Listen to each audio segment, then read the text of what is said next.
ચોમાસું શું થાય ચોમાસામાં? વરસાદ પડે. પછી બીજું શું થાય? ખેતી બેતી થાય કે નહીં? ખેતીવાડી થાય. પછી આપણે પલવડાય મળે. પલવડા મળે ને? કેટલા તમને પલવડવાનું? બધા વરસાદમાં આવ્યા કે નહીં? 3 દિવસ વરસાદ પડ્યો હે? ચાલો આજે વાળો બધા જો અહીંથી.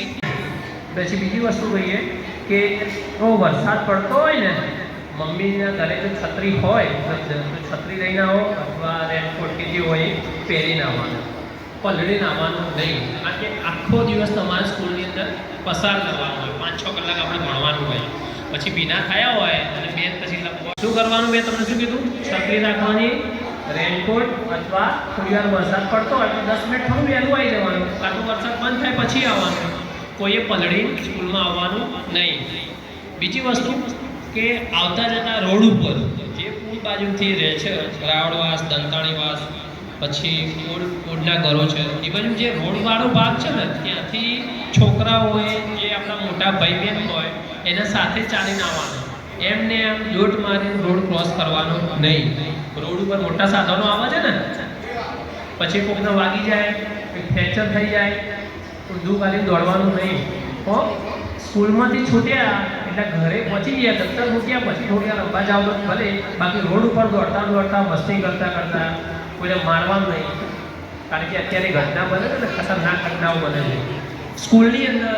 ખાસ તો તમારે હમણાં લગભગ અઠવાડિયાનું 2 દિવસ પહેલાંની જ વાત છે, સ્કૂલની અંદર આપણા જોડે ચિલોડા ગામની અંદર બહુ લેન્ડમાર્ક સ્કૂલ છે. એક ભાઈ સ્કૂલની અંદર ઝપાઝપી થઈ હશે અથવા કોઈ બાળક જોડે કંઈક માથાકૂટ થઈ હશે, તો બાળક પડી ગયું, એનાથી એનું હેમરેજ થઈ ગયું. બાળક એક્સપાયર થઈ ગયું, મરી ગયું.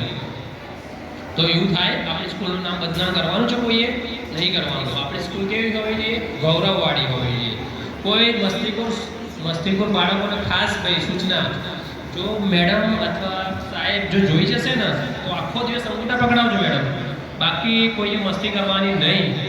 છોકરાઓ અત્યારે છે ને, આમ હું કંઈક જુદો છું એવું ગૌરવ અમે જોઈએ છે.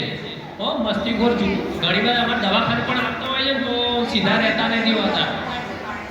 જો સાહેબ ના હોય તો એક્શન લઈ લેજો. જે છોકરાઓ મસ્તીખોર હશે, ઉતાવળિયા હશે, કોઈ એકબીજાને મારતા હોય અથવા કોઈને મારઝૂડ કરતા હોય, એવા છોકરાઓને અલગ રાખવાનું, બીજું બનાવો.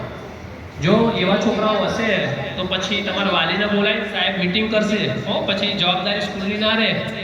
આ અત્યારે ભાઈ બધી તકલીફો પડે છે ને, એનામાં આ બધા પ્રશ્નો ઊભા થાય છે. તમારું નામ ના આવે પણ શાળાનું નામ બગડાની અંદર. બીજી વસ્તુ કે આ તમને કીધું સાવચેતીની વાત, સલામતીની વાતમાં શું કીધું મેં કે બધા આવતા જતા ધ્યાન રાખીને જવાનું, સ્કૂલની અંદર ધ્યાન રાખીને સ્કૂલની અંદર આવવાનું. બીજું સલામતી, અને બીજું આપણે શું કરવાનું છે, જોડે જોડે જે ટીચર લેસન, અત્યારે તો ભાઈ એક જ આ ઉંમર એક જ છે, રમવાની લેસન કરવાની.